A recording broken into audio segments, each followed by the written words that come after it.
Igor Jankę, dzień dobry. To jest Układ Otwarty, niezależny program o Polsce i świecie. Dziś o Karolu Nawrockim, nowym prezydencie, o tym, dlaczego został wybrany i jakie będą polityczne konsekwencje tego wyborczego zwycięstwa. Za chwilę o tym porozmawiam. Najpierw, jak zawsze, serdeczne podziękowania dla wszystkich patronów. To dzięki Państwu ten program istnieje, jest niezależny. Dzięki temu mogę opłacić studio, moich współpracowników. Więc zachęcam wszystkich do dołączenia do tego grona i wspierania tego miejsca wolnej debaty. Zaczynamy rozmowę. A oto mecenasi Układu Otwartego. Oanda TMS Brokers, dom maklerski oferujący możliwość inwestycji w instrumenty z całego świata, w tym fundusze ETF, a także oprocentowanie wolnych środków na rachunku. Kliknij link w opisie. Rosnące koszty IT hamują rozwój Twojej firmy? Z AMZO obniżysz wydatki nawet o 70%, wybierając polizingowy sprzęt IT sprawdzony, wydajny i gotowy do pracy. Kliknij link w opisie i pobierz specjalną ofertę dla firmy. Nowoferm, dostawca bram, drzwi i ramp dla przemysłu, logistyki oraz użytkowników prywatnych.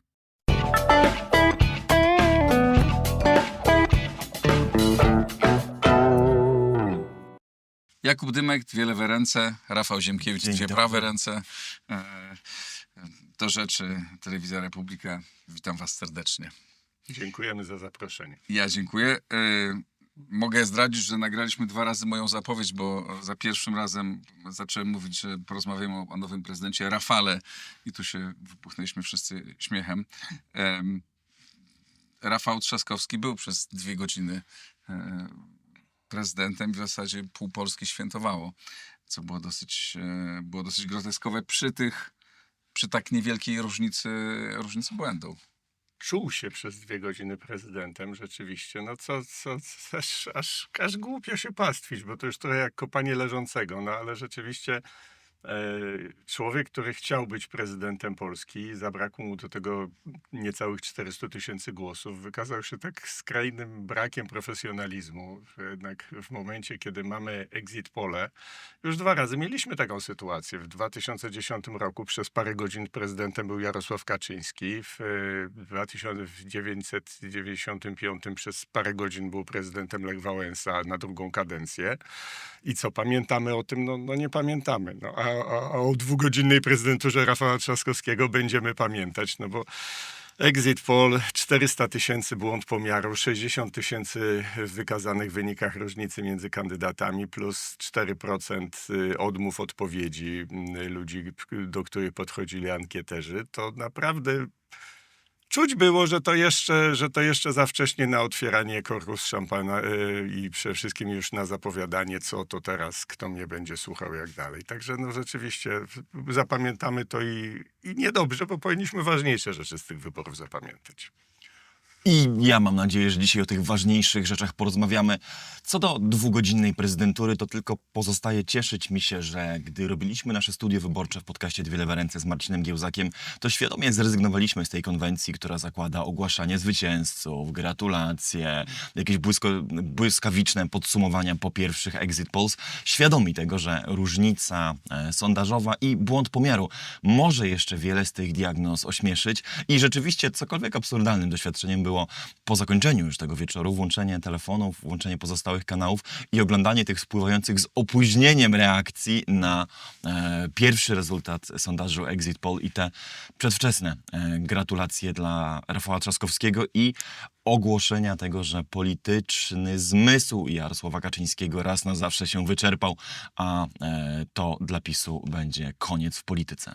To było tym bardziej dziwne, że przecież przed wyborami już wszyscy mówili, że zapewne będziemy czekać, że zapewne dowiemy się o tym, kto jest prezydentem, nie w niedzielę wieczorem, tylko pewnie w poniedziałek albo we wtorek, kiedy głosy zostaną policzone. No więc to była oczywistość. No ale emocje poleciały. Masz rację, to nie jest istotne. Porozmawiajmy o rzeczach naprawdę istotnych. Pierwszą rzeczą istotną jest przyczyna. Dlaczego waszym zdaniem wynik jest taki, inny? 1,5 roku rządów Platformy Obywatelskiej.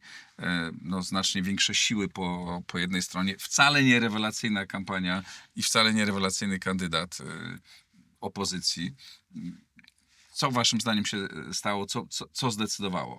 Kuba? I ja się zastanawiałem rzeczywiście długo nad materialnymi przyczynami tak złych ocen pracy tego rządu, bo przecież żyjemy w rzeczywistości, gdy płace realne jednak rosną, prawda? Bezrobocie jest relatywnie niskie, mamy największy w Europie wzrost gospodarczy i cały czas obok Węgier jesteśmy na przykład liderem regionu, jeżeli chodzi o przyciąganie inwestycji, więc trochę podobnie jak w bidenowskiej Ameryce, gdy patrzy się na zielone słupki czy zielone strzałki, to wydaje się, że żyjemy w kraju powszechnej szczęśliwości, ale analogicznie jak z Bidenem musi być jakaś bardziej ukryta przed większością komentatorów czy telewizyjnych analityków przyczyna, dla której pomimo relatywnie dobrych wskaźników gospodarczych są szerokie rzesze ludzi, którzy nie zgadzają się z polityką rządu i chcą jego zmiany.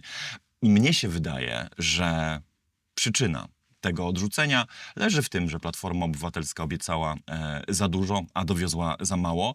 W szczególności tej grupie naszych rodaków, klasie średniej, klasie wyższej średniej, która za średnią się wyłącznie uważa, która liczyła, że po latach redystrybucji, polityki redystrybucji Prawa i Sprawiedliwości, która, jak oni mówili, tutaj na prawach cytatu, idzie do tych biedaków, patusów, prowincji, nierobów, wreszcie pojawi się jakaś wielka pompa redystrybucji do nich, do tych zaradnych, wielkomiejskich, dobrze sobie radzących, uśmiechniętych i europejskich.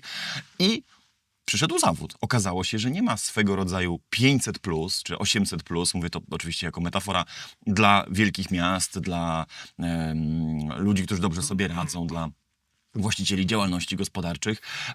Nie ma nawet tej obniżki składki zdrowotnej, która była tą obietnicą. Nie ma podwyżki progów podatkowych i wobec tego, choć realnie rzeczywiście poszły wyrównania inflacyjne do pracowników sfery budżetowej, choć pojawiły się podwyżki w edukacji i choć rzeczywiście ten budżet 2024 roku zakładał jednak duży wzrost wynagrodzeń dla pracowników sektora publicznego, tak ci wszyscy, którzy uwierzyli w propagandę przedwyborczą Platformy Obywatelskiej, która mówiła, że wraz z wyborem Donalda Tuska i wraz z powołaniem nowego rządu nastanie jakaś nowa era dobrobytu i tym wszystkim, którzy nie byli beneficjentami rządów Prawa i Sprawiedliwości, natychmiast się polepszy, się zawiedli. I to też doskonale tłumaczy, dlaczego to są wyborcy, dlaczego to jest taka część naszego społeczeństwa, która równie płynnie odnalazłaby się tak naprawdę wśród co bardziej konserwatywnych wyborców Platformy, ale i Trzeciej Drogi, ale i Polski 2050, ale i Konfederacji, a nawet do pewnego stopnia Grzegorza Brauna, tak? Bo oni nie są wielce przywiązani do tych sloganów demokracji, praworządności i tego całego języka, którym Platforma posługiwała się w opozycji. Oni bardzo konkretnie liczą na realną poprawę swojego losu i na to, że przynajmniej w obietnicy odwrócenia skutków Polskiego Ładu, wycofania się z Zielonego Ładu, czy obniżenia składek, czy podatków, Platforma te swoje obietnice zrealizuje. Okazało się, jak sądzę, widzę, że zacznę już do końca, że to był polski, jak mówi dr Marcin Kędzierski, to był polski swing state. To te głosy, jak sądzę, dały większość w pierwszej turze kandydatom szeroko pojętej prawicy, a w drugiej Karolowi Nawrockiemu. Blisko Studio. Realizacja nagrań studyjnych i filmów. Sprawdź naszą ofertę na bliskostudio.pl. Uważasz, że bardziej zadziałało to właśnie niespełnione obietnice, czy raczej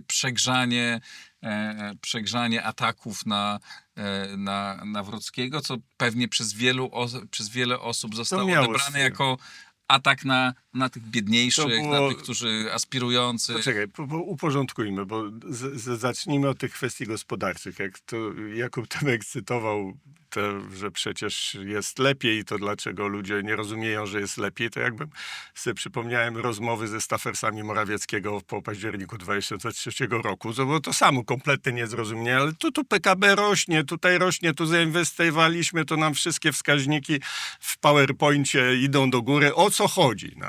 Chodzi o to, że to jest pewien mit, że ludzie głosują portfelem. To nie jest do końca tak, bo portfel jest funkcją serca też czasami, bo zwłaszcza dla tych grup w Polsce, które się lubią nazywać klasą średnią, czy dały sobie wmówić, że są jakąś rodzącą się klasą średnią.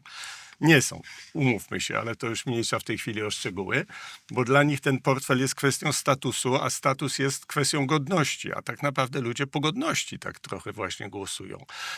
I tutaj zgadzam się oczywiście z tym, co nazwał Łukasz Pawłowski chyba buntem słoików, czy latynosami Platformy Obywatelskiej, czyli właśnie tej grupy rozczarowanej. Tej grupy, która się zmobilizowała w 23 roku, dała te 3 miliony dodatkowych głosów, które poszły głównie na trzecią drogę i one sprawiły, że Platforma, która biła głową i nie mogła przebić i nie przebiła tego szklanego sufitu swoich 30%, czyli partia, żeby znowu było jak było, zasilona tymi 3 milionami głosów słoików, które chciały czegoś innego, frekwencja 75%, wielka mobilizacja, nic z tego nie zrozumieli. Oczywiście uznali, że ta mobilizacja była zrobiona okrzykami o praworządności, o chamstwie, które się zbuntowało, prawda, dyskursem tym takim starym, udeckim, michnikowym od 90 lat nieustannie powtarzanym i nadal zresztą powtarzanym po tej klęsce też już bardzo mocno rezonującym. Ja to ujmuję tak, że to jest ogólny problem całego Zachodu lewicowo-liberalnego. Całego, czy Bardzo pojemna liberalnego. kategoria. Bardzo pojemna kategoria. Bardzo powiem, demokratyczny, no ale powiedzmy, że ten system lubi sam siebie nazywać demokracją liberalną, więc tak go nazywajmy. Że wszystkie demokracje liberalne przeżywają taki cykliczny kryzys, przeżywają kryzys, który jest cyklicznym kryzysem, stale się powtarzającym, bo zablokowano Pareta po prostu. Mówię, jak przypomnę Wilfredo Pareto, musi być krążenie elit, tak zwane, zasada krążenia elit. Żeby społeczeństwo zdrowo funkcjonowało, muszą być drogi awansu. Żeby były drogi awansu, to też musi być i degradacja. Jeżeli w elitach ludzie niezdatni są, to żeby tracili swoją pozycję społeczną. A niestety elity zawsze lubią zabetonować to, bo każdy chce, żeby jego dziecko dziedziczyło jego pozycję, albo nawet jak jest głupie, to jednak, żeby tutaj pomożemy, prawda, jakoś z mamą, ze szwagrem, ze znajomym z partii i efekt jest taki, że młodzi ludzie ambitni, którzy chcą awansować, nie mogą awansować. No i to się dzieje, to się stało w Ameryce, to się dzieje w zachodniej Europie. Elity zasiedziałe podnoszą wtedy klangor, że to populizm, że faszyści idą do władzy. Przecież ci faszyści, jaka jest alternatywa dla Niemiec? Jaką jest alternatywą? Programową? Nie, Friedrich Merz mówi to samo, ja zrobię to samo co AfD, tylko pozwólcie, że ja to zrobię. To znaczy, że chodzi o to kto. Chodzi o towarzystwo. I ci ludzie, te zbuntowane słoiki, że wrócę do tego określenia, to są ludzie, którzy uwierzyli w obietnicę awansu. Uwierzyli w to, że przyjadą do miasta, że zdobędą wykształcenie, że będą ciężko pracować i w związku z tym staną się elitą. I czuli się nawet tą elitą, wodzono ich za nos, opowiadali, że jak będą okazywać pogardę PiS-owi i Wiosze, to właśnie będą tą elitą. Oni to przez pewien czas kupowali i byli wiernym elektoratem Platformy, a wcześniej innych formacji podobnych. I nagle się skapowali, że coś jest nie tak, bo ja już tutaj 10 lat, panie, tyram w tej korporacji, czy w jakimś innym, staram się, zasuwam, skończyłem studia, które się okazały zresztą troszkę śmieciowe, bo te nasze uczelnie, no wiadomo jakie są, ale skończyłem studia, przeniosłem się do miasta, siedzę po uszy w kredytach, nie nadążam, żeby to spłacać i jak się pojawia możliwość awansu, to kto awansuje? Ja, który najbardziej pracowałem? Nie, kurde, szwagier prezesa. Albo jakaś pindzia tam, która jest po znajomości, albo jakiś fagas partyjny. I tu się ten bunt zrodził i ten bunt został w ogóle niezauważony przez elity. To ten bunt sprawił, że w 23 roku ci ludzie się zmobilizowali przeciwko władzy, ponieważ liczyli, że to jak odsuną PiS od władzy, to ta nowa władza ich odblokuje. Okazało się, że nowa władza ma ich dokładnie tam, gdzie ich miała poprzednia. No to teraz się zastanawiali. Mencen, Zandberg, na pewno nie żaden z tych dwóch. No, wybrali Mencena w większości, trochę Zandberga.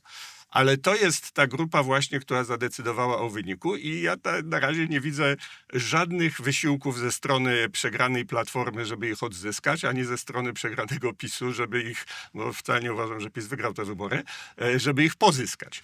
No dobra, to porozmawiajmy o tym, bo oczywiście jeszcze porozmawiamy o samym Karolu Nawrockim, o tym, jakim może być prezydentem, jak będzie wyglądać jego relacje z rządem i o wielu różnych wyzwaniach, które są przed nim, ale jeszcze chciałem pogadać właśnie o tym, co się stanie na scenie, co to znaczy dla przyszłej sceny politycznej. Pamiętam naszą rozmowę sprzed wyborów, kiedy mówiliście o tym, że no tak naprawdę teraz mamy pojedynek PO-PiS-u z Konfederazem, tak? Czyli z tego mainstreamu politycznego z nowymi ruchami, że te nowe ruchy tylko one pokazały coś nowego.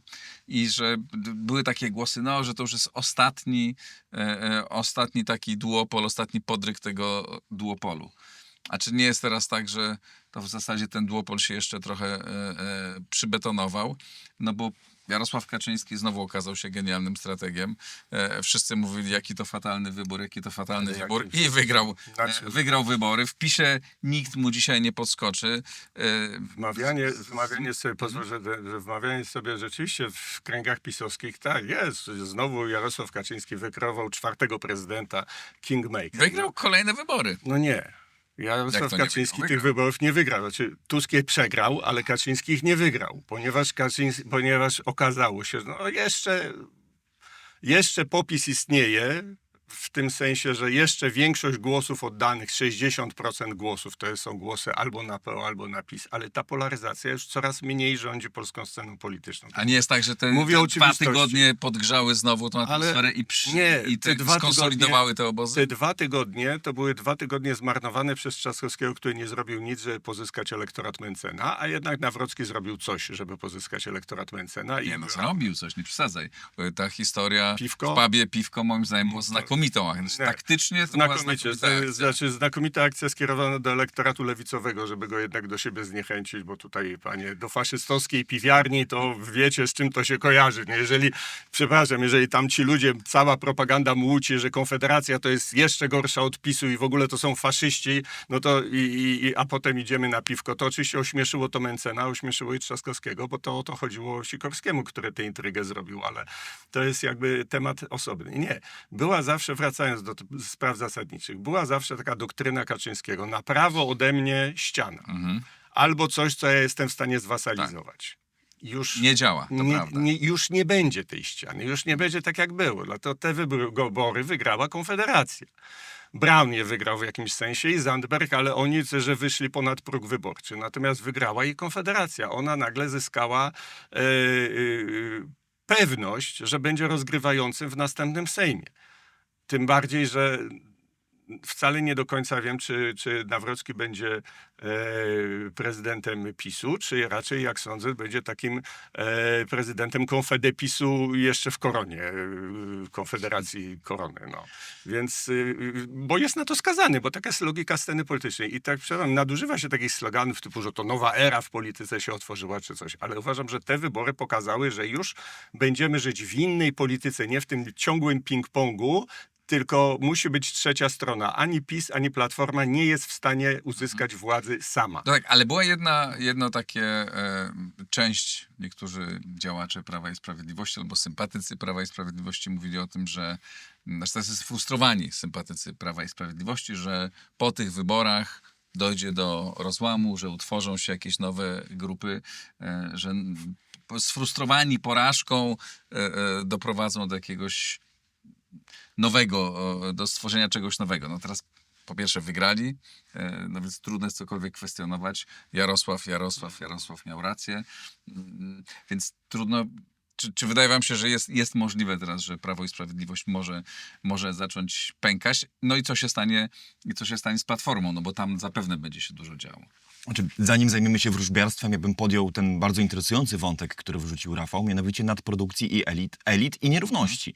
Bo jak sądzę, nie jest przypadkiem, że w tym momencie czasu mamy w Polsce rozgrywającą się niejako od nowa na innym fundamencie, na właściwszym fundamencie dyskusji o nierównościach. Znaczy ukazują się takie książki jak Czasy ostateczne Petera Turchina.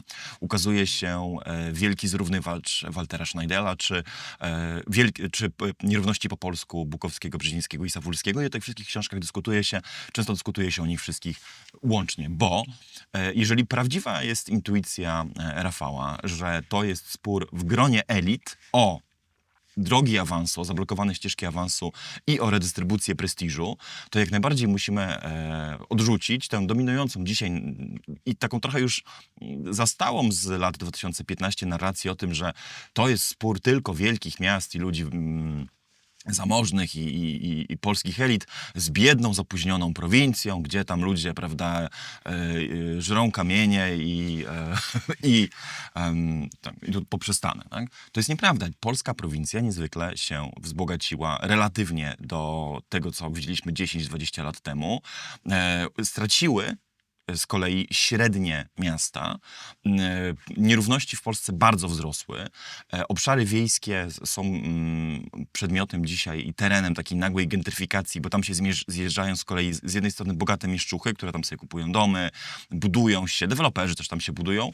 Z drugiej strony polscy przedsiębiorcy rolni, polski agrobiznes, polski przemysł w ogóle na regionach dalekich od metropolii też dzisiaj jest raczej ostoją zamożności, a nie biedy, nędzy i wykluczenia. I to wszystko powoduje, że rzeczywiście klasa, o której mówi dzisiaj Rafał, klasa, do której także zwraca się Konfederacja, Sławomir Mencen, Grzegorz Braun, to jest klasa raczej, nazwijmy to, kontrelit wywodzących się nie z wielkich miast i nie z tego liberalno-demokratycznego, demograficzno-społecznego jakby kontekstu, ale niemniej jest elitą, tak? Jest elitą materialną, symboliczną swoich regionów, swoich miejscowości, swoich wsi i miasteczek i jest grupą ludzi, która też chce odgrywać mieć realny wpływ na polskie życie publiczne. Tak? I wehikułem do odgrywania tego wpływu jest Grzegorz Braun, jest Sławomir Mencen, jest Konfederacja, do pewnego stopnia jest nim również Karol Nawrocki. Tak?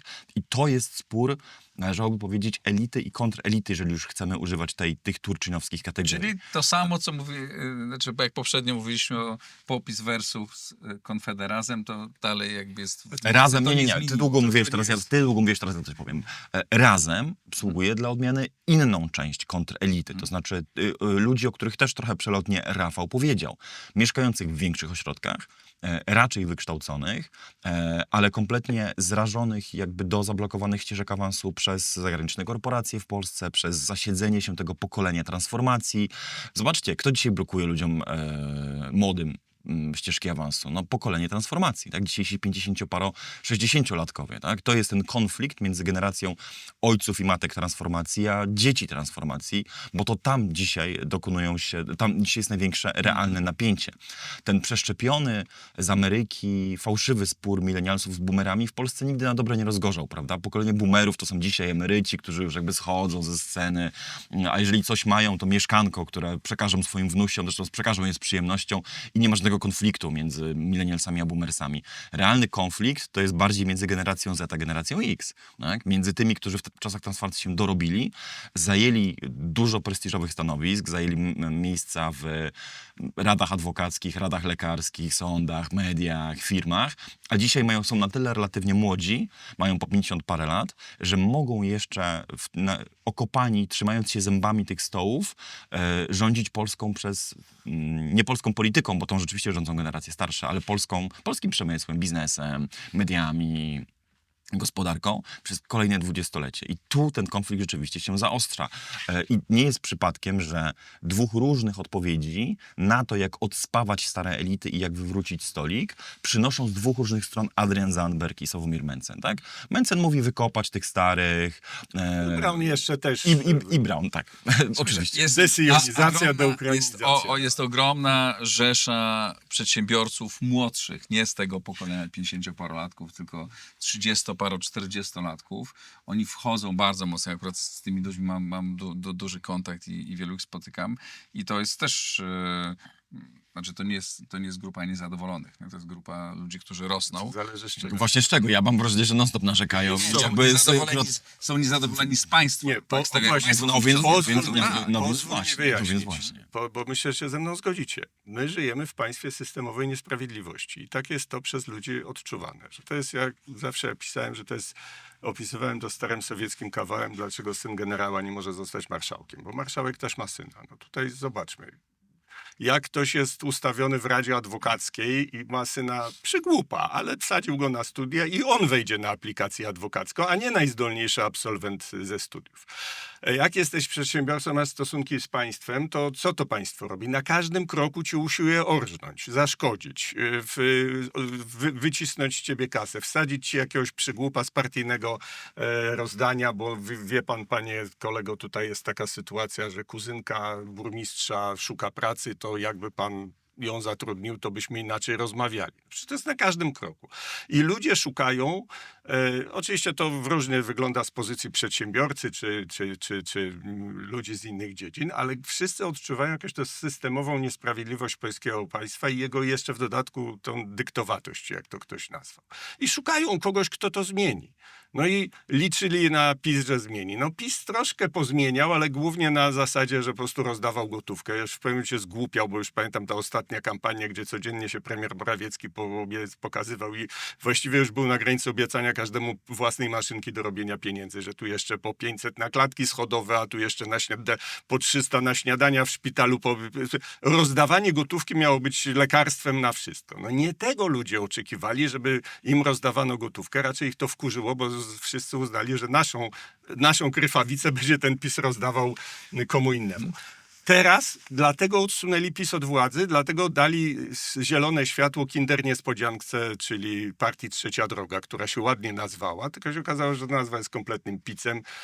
Szymon Hołownia nie jest człowiekiem poważnym, a Kosiniak-Kamysz jest chłopcem na posyłki u Tuska. Hołownia zresztą też. I stąd teraz się zbuntowali i powiedzieli: dajemy szansę Nawrockiemu. No i to jest pytanie, co on zrobi z tą szansą. Tak, a czy to nie było jeszcze tak w tych wyborach, zwłaszcza w drugiej turze, że to było po jednej stronie, no właśnie to grupa, elita, dzieci elity, no Rafał Trzaskowski, który jest takim krystalicznym symbolem elity, człowieka, który pochodzi z wykształconej rodziny, z dobrze sytuowanej rodziny, prawda, który jakby miał fantastyczną drogę, którą wykorzystał bardzo dobrze, a po drugiej stronie no chłopak, który wyszedł z blokowiska, był tym ochroniarzem, robił to, co mu pewnie woził te kobiety, które nie wiem, czy woził, czy nie woził. W każdym razie... Mam znajomych dziennikarzy, którzy dużo wiedzą o tym procederze, akurat tym się nie zajmują. Zgadza, ale okazało się, że to w ogóle nie miało takiego znaczenia dla ludzi, tak? Także, że po jednej stronie, no właśnie jest człowiek, który sam musiał wywalczyć, skończył studia, napisał doktorat, zrobił karierę, no może tam coś kombinował, może są rzeczy, które budzą wątpliwości, no bo sprawa kawalerki na pewno budzi wątpliwości, ale jednak ten człowiek, który sam musiał walczyć, tak? I czy to nie było zderzenie właśnie dwóch takich historii, dwóch różnych postaw? Tyle tylko, że żadna z tych dwóch postaw nie jest tak naprawdę reprezentatywna dla polskiego awansu. Żadna nie jest. Ani scenariusz od chuligana do prezydenta nie jest reprezentatywny dla mobilności społecznej w Polsce w ostatnim 30-leciu, ani scenariusz od syna znanego muzyka i dziecka warszawskich elit do ojca znanych dzieci. Tak, do ojca znanych dzieci. Ten się staje w Polsce bardziej reprezentatywnym, ale to w miarę tego, jak w Polsce realnie rosną nierówności i klasa tych ludzi, o których przed chwilą mówiłem, zamożnych warszawiaków, adwokatów, profesorów, lekarzy, dziennikarzy, ludzi mediów, chce już wychować swoje dzieci na przedstawicieli przyszłych elit. To skądinąd to jest realny problem, który zaczyna w Polsce dopiero wzrastać, bo my w przeciwieństwie, zauważmy, do społeczeństw zastanej burżuazji i takich, gdzie majątki, prestiż i tytuły akumulowane były przez kilkusetlecia, włoskiego, francuskiego, nawet do pewnego stopnia niemieckiego, nie mamy tej dziedzicznej elity. I rzeczywiście istnieje w moim przekonaniu uzasadniona niechęć w polskim społeczeństwie, które mimo wszystko jest w swoich odruchach egalitarne, przed tym, żeby pozwolić sobie na to, że dzieci warszawskich, gdańskich, wrocławskich, krakowskich profesorów będą dalej profesorami na uczelniach, dzieci adwokatów adwokatami, dzieci lekarzy lekarzami, tak? I to jeszcze mało tego, takimi lekarzami, profesorkami i dziennikarzami z olbrzymimi kontami na Instagramie, TikToku i platformach społecznościowych, którzy z tytułu samego nazwiska będą hołubieni przez media. Tak, ale czy naprawdę Karol Nawrocki jest reprezentatywnym przykładem awansu w Polsce? Też nie, prawda? To znaczy, to PiS zresztą... Nie każdy zostaje prezydentem, ale wielu ludzi, którzy wywodzi się z tych blokowisk, którzy samo Nie idzie do awansu przez doktorat z historii. Nie, brutalna prawda jest taka, że muzeum. Tak, brutalna prawda jest taka, że większość ludzi z taką przeszłością jak Karol Nawrocki niestety, i mówię to z goryczą, ale nie zrobiło wielkiej kariery, tylko... Tak, ale oni widzieli, zobacz, ten chłop mieszkał tak jak my i jemu poszło. Ale gdyby tak było, czekajcie, panowie, koledzy. Gdyby tak było, gdyby Prawo i Sprawiedliwość posłużyło się taką opowieścią i gdyby w ten sposób Karola Nawrockiego Polsce opowiedziane, to ja byłbym pierwszy, który by temu przeklasnął. Tylko Prawo i Sprawiedliwość z nieznanych dla mnie powodów świadomie tego nie zrobiło. Zamiast powiedzieć, że Karol Nawrocki jest człowiekiem, który tak, ma za sobą brutalną przeszłość, której się wstydzi. Tak, Karol Nawrocki robił rzeczy, które nie są powodem do dumy, ale zamiast gangsterki czy zwykłego po prostu chuligaństwa wybrał historię, politykę, zaangażowanie społeczne i jest przykładem tego. Ale ja też się dziwię, że ale nie powiedzieli. Prawo i Sprawiedliwość w to nie poszło. Prawo i Sprawiedliwość zaczęło pytanie, na czy to ostatnim nie mogę? odcinku... Nie, ja też chcę skończyć. Spokojnie, mamy Prawo czas. i Sprawiedliwość na ostatnim odcinku tej kampanii, zamiast opowiedzieć tego rodzaju historię właśnie o awansie i o tym, że można i że patriotyzm, że egalitaryzm, że solidarność, że to jest wyjście z kręgu przemocy, zaczęło co robić? Relatywizować ustawki kibicowskie i opowiadać ludziom bajki o tym, jakoby Lech Kaczyński był futbolowym chuliganem, a prezydent Andrzej Duda mówił, że właściwie nie widzi najmniejszego problemu w tym, że ludzie się biją. Znaczy, dla jakiego innego powodu, jak nie dla walki z zorganizowaną przestępczością w Polsce, partia Prawo i Sprawiedliwość powstała te ćwierć wieku temu i dlaczego Lech Kaczyński wtedy był ministrem sprawiedliwości? Wydaje mi się, choć nie mam mandatu, by za świętej pamięci prezydenta Kaczyńskiego mówić, ale wydaje mi się, że ten Lech Kaczyński, który był ministrem sprawiedliwości, nie był fanem kibicowskich ustawek i stadionowego chuligaństwa. Nie był kibicem, bo jak raz próbował być kibicem, to wyszło to dosyć groteskowo, pamiętam. Ale tam opowieści z podwórka to czasem bracia Kaczyńscy, to jest opowiadane, że oni w bijatykach podwórkowych przodowali, bo zwłaszcza, że bili się we dwóch, a większość występowała zawsze w pojedynkę, czy nie w tak zgranych zespołach, ale to delikatnie mówiąc nie chwalili się tym. I to jest bardzo rzeczywiście istotny wątek. Znaczy jedno zastrzeżenie. A przepraszam, bo dodam pytanie. Dlaczego? Bo mnie to bardzo ciekawi. Ja nie bym też odpowiedziałem zastanawiał, na poprzednie. dlaczego oni tego nie opowiedzieli, tej historii. Bo to się nie sprzedawało wtedy, ponieważ my żyjemy we wzorcu, że jest zwłaszcza ich czas i ich pokolenie, że Nie, ale teraz dlaczego tego nie opowiadali? teraz w tej już jest kampanii?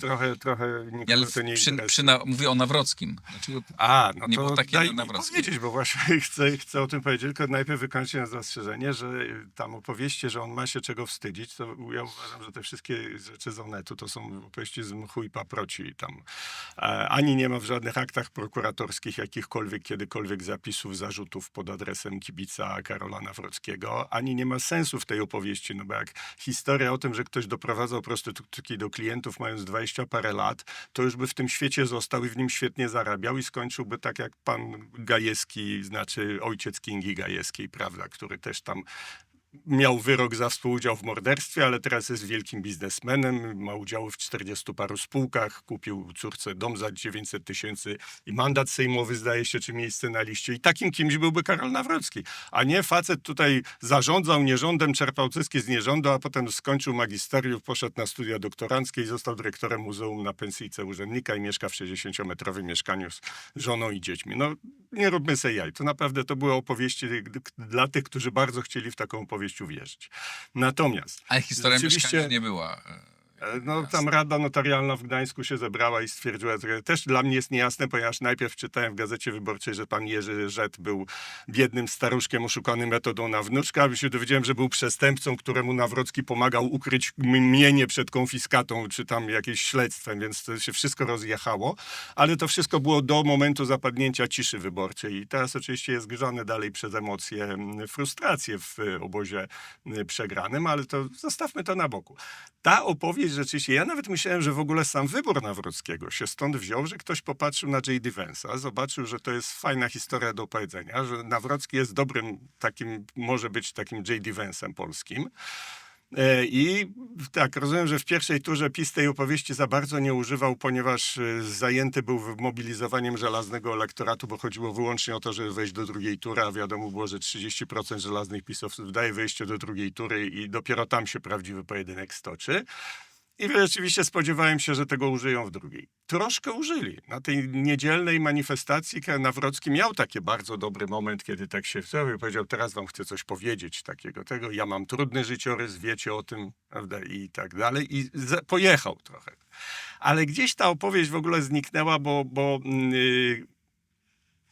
Nawrocki wygrał trochę pomimo tego, że moim zdaniem źle ustawiono tę oś kampanii, ponieważ Nawrocki cały czas w drugiej turze jechał i tak samo zresztą jak Trzaskowski. To był cały czas ten odwieczny, nawet nie ping-pong, tylko okładanie się pałami przez PiS i PO i ciągle te same argumenty, bo pan jesteś Niemiec, nie, bo pan jesteś Putin, bo pan jesteś, bo wy jesteście bandyci, nie, to wy jesteście bandyci, bo wy jesteście złodzieje, nie, to wy jesteście złodziei i tak dalej. To w ogóle było poza wszystkim tym. No, z siłą rozpędu wygrał Nawrocki właśnie jako kandydat nie elit, jako ten, co jeszcze nie rządził. Niech on pokaże, niech on pokaże jakąś szansę. To tak naprawdę cała kampania PiS-u tak naprawdę to mogłaby mieć jedno hasło, tylko że ono się kojarzy zupełnie z tradycją PiS-owi obcą, bo to była kampania no pasaran. Tak naprawdę chodziło, właściwie to było jedno hasło. Nie dać Tuskowi wszystkiego. Nie dać Tuskowi domknąć władzy. Cała reszta była mniej ważna, dlatego właśnie teraz jest ciekawe pole. No kogo byśmy właściwie wybrali? No dobrze, to właśnie żeby zablokować Tuska. I chciałbym, żebyśmy o tym teraz porozmawiali. Kogoś my, Polacy, wybrali. Jakim może być, ja wiem, że to jest wróżenie z fusów i nie lubimy wróżenia z fusów, no ale taka trochę taka nasze zadanie, żebyśmy spróbowali zastanowić się, jakim może być To ja zacznę prezydentem, jakie tym może razem. być priorytety, jakby czym się To może ja tym różnić od razem innych. zacznę, bo ja mam Proszę cię sketch uprzejmie. ułożony na to po wczorajszym programie i go tu powtórzę, że Karol Nawrocki jest jak sztuczna inteligencja. Jak rozmawiam ze specjalistami od sztucznej inteligencji, pytam ich o to, tamto, co ta inteligencja, jak ona ma działać, to oni mówią, właśnie to badamy. Znaczy, wyprodukowali coś i teraz się zastanawiają, co oni wyprodukowali, jak to działa i co z tego wyniknie. Więc jesteśmy my, prawicowi liderzy opinii, poczuwam się powiedzmy, czy prawicowi influencerzy, bo to myśmy stworzyli w dużym stopniu ten produkt, oczywiście razem z prawicowymi politykami, ale stworzyliśmy ten produkt prezydent Nawrocki i teraz jesteśmy tak jak ci naukowcy na tą sztuczną inteligencję, co myśmy właściwie stworzyli. Musimy poobserwować, musimy to Dobra, zbadać. to Jeszcze teraz- nie wiem. Jeszcze nie wiem, co współtworzyłem. No. No właśnie, bo ty do tego Co nie przyłożyłeś zmienia ręce. Co nie zmienia faktu, że bez sztucznej inteligencji gospodarka by stanęła, więc trzeba ją było stworzyć, a teraz trzeba zobaczyć, jak Ale ona to działa. dzięki za to szczere wyznanie człowieka, który zaczął, był na początku tej kampanii i go wsparłeś. Jakiś tam nie przeceniam swojego wpływu, ale broń Boże się nie wycofuję ze swojego kontakcie. No. No dobrze, rozumiem, że ty też nie wiesz, no bo nie wiemy, ale spróbujmy przewidzieć, tak? Poza tym, że powiemy fajny Grebs, to Grebs bardzo dobry, ale jakim on może być prezydentem? Sobie teraz wszyscy to pytanie zadajemy. No to ja znów się uchylę, bo... Wiedziałem. Ale na jakich... Dobrze, to mogę, na jakich podstawach, wiesz, znaczy na podstawie jakich przesłanek chcemy o tym dyskutować? Znaczy, jeżeli są jakieś projekty ustaw, są jakieś nominacje...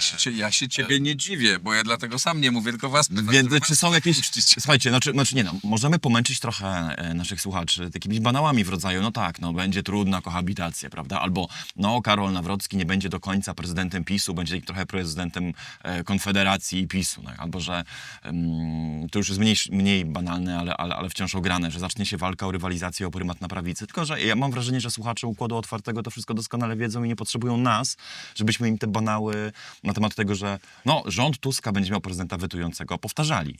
Co więcej, ja też myślę, że dzisiaj panika po stronie liberalnego, po antypisowskiej, może to jest najbardziej precyzyjne słowo, części opinii publicznej, też jest rodzajem redukcji dysonansu i próby emocjonalnego jakby oswojenia tej sytuacji, a nie trzeźwą diagnozą sytuacji, bo oni sami też nie wiedzą. Rafał się śmieje.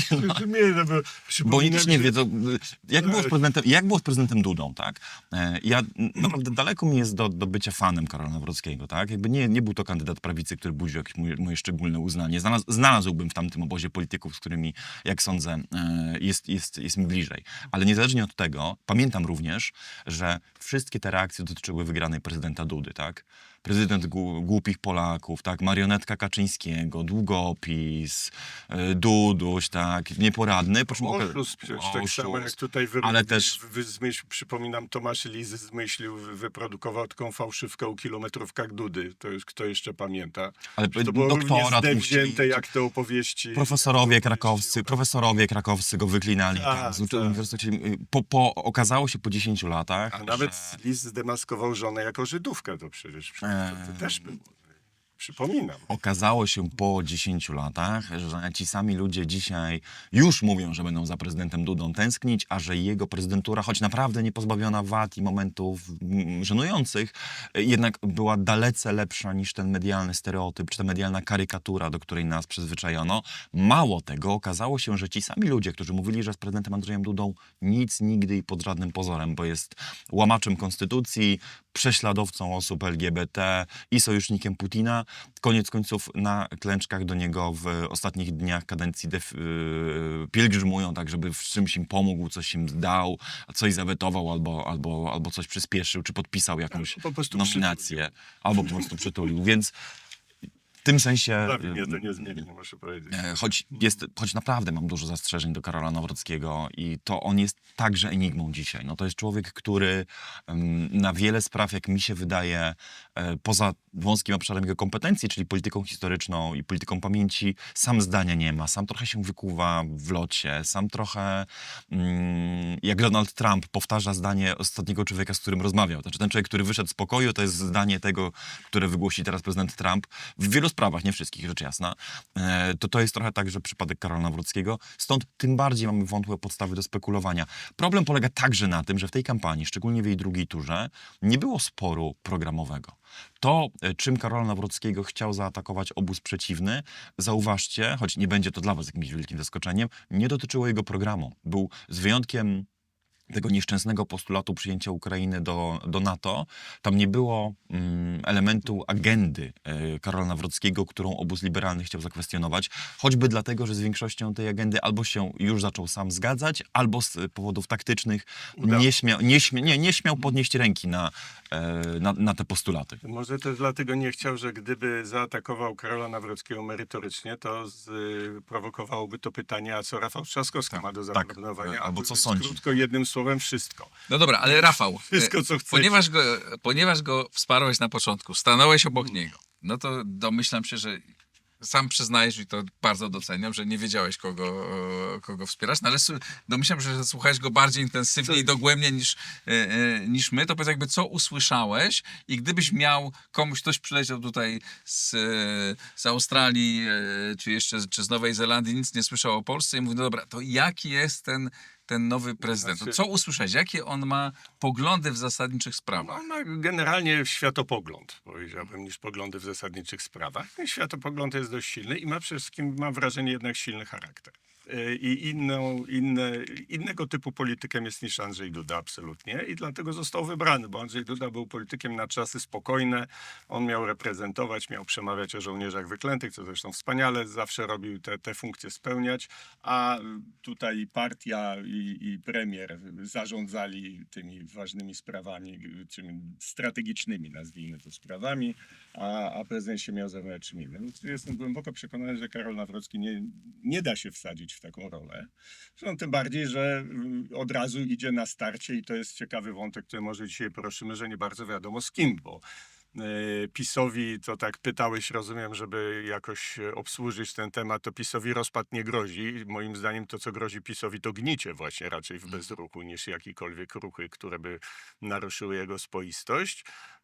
Natomiast rozpad grozi obozowi władzy obecnej. Natomiast myślę, że Nawrocki ma świadomość, że ma tę rosnącą konfederację. Konfederacja wreszcie wyszła z krótkich gatek, przepraszam, takich politycznych i przestała rozumować w kategoriach, że jak my jesteśmy prawicą, to musimy walczyć z prawicową konkurencją naszą pozycję prawicy, ponieważ dla ludzi to jest ganz, czy wy jesteście prawicą, czy lewicą, bo oni się wahają, czy Mencen, czy Zandberg rozwiąże ich problemy i nie obchodzi, że to nazywają prawicą, a to nazywają lewicą. Elektorat Konfederacji jest zupełnie gdzie indziej, ona obsługuje inne hasła, inne emocje, inne potrzeby niż PiS, w związku z czym ona się nie zasili elektoratem PiS-u. Ataki na PiS są bez sensu, bo tylko immunizują właśnie elektorat pisowski, a jednocześnie utwierdzają elektorat polski, że jak mają do wyboru dużą platformę i małą platformę, to po co głosować na małą? To była taka pułapka, w którą Konfederacja wpadła i właśnie z niej wyłazi. Uświadamia sobie, że jej przyszłość to jest nie być lepszym PiS-em, tylko być lepszą platformą. I ona musi zająć to miejsce partii liberalnej, takiej jak była Platforma u swego zarania, której dzisiaj już nikt nie pamięta, jaka to była fajna partia.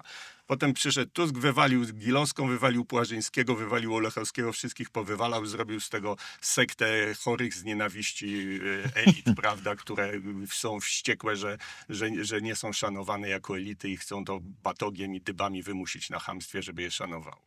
Więc Nawrocki wchodzi w takie, można powiedzieć, z takim ogólnym instynktem. Musi być wspólnym prezydentem PiS-u i Konfederacji i jeszcze nie tracąc Brauna i jeszcze starając się pozyskać taką lewicę, która nie kwestionuje polskiej państwowości, a w tę rolę wszedł Zandberg. Nie łukeistowską, tylko taką PPS-owską nazwijmy, czy próbującą odtworzyć tradycję PPS-u. I będzie walczył o władzę. No. Będzie walczył o to, żeby stać się jakimś realnym graczem, bo z kompetencjami prezydenta, że nasza konstytucja, jak to jest, wielokrotnie mówiłem, absolutnie jakimś absurdem do księgi Guinnessa, że prezydent wybierany w wyborach powszechnych ma władzę psucia roboty rządowi, a nie ma władzy pozytywnej. Myślę, że dążeniem Karola Nawrockiego będzie stanąć jako patron na czele takiego szerokiego obozu budowanego pod hasłem resetu konstytucyjnego. Że w taki bałagan nie może trwać.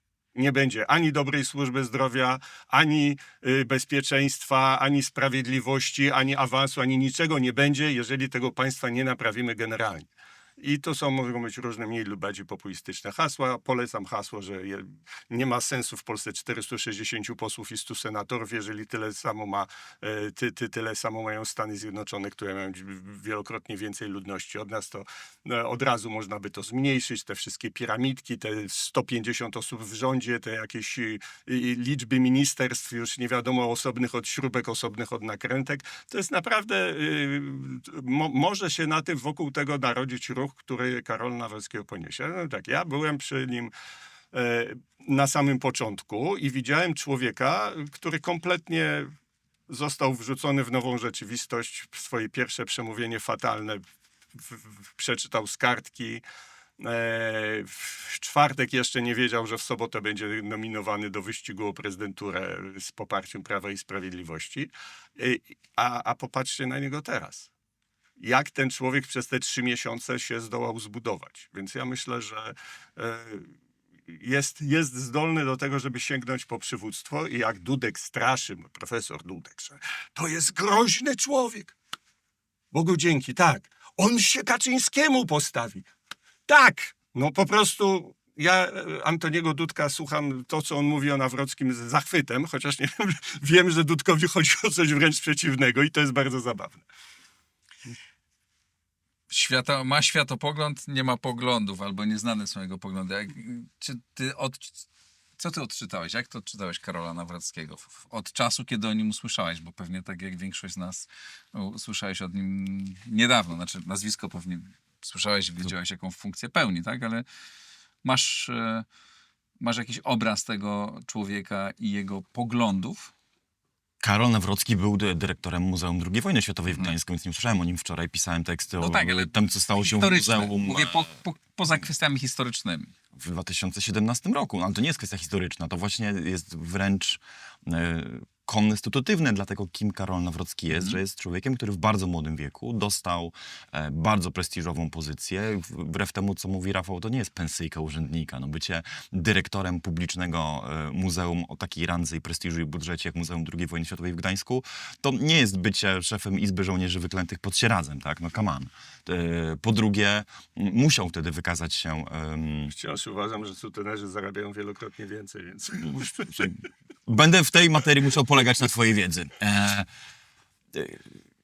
Musiał wtedy wykazać się lojalnością wobec partii, ale i rzeczywiście tą bojowością przeciwko obstrukcjom ze strony jakby pewnie i samego gdańskiego samorządu i pracowników muzeum, którzy się z nim nie zgadzali. Tam były procesy sądowe, trwały przecież o kształt wystawy i o te zmiany, moim zdaniem pod względem jakby też wystawienniczym niekorzystne i niemądre, które wówczas dyrektor Nawrocki wprowadzał. Następnie nielekko było w IPN-ie, gdzie też trzeba było się bić i z władzami Izraela i o polskie imię na arenie międzynarodowej, ale i pewnie znowu z pracownikami, którzy według ich relacji nie byli specjalnie zadowoleni z metod i zarządzania, jakie wprowadzał dyrektor Nawrocki. I tam też było sporo konfliktów, także o naturze pracowniczej.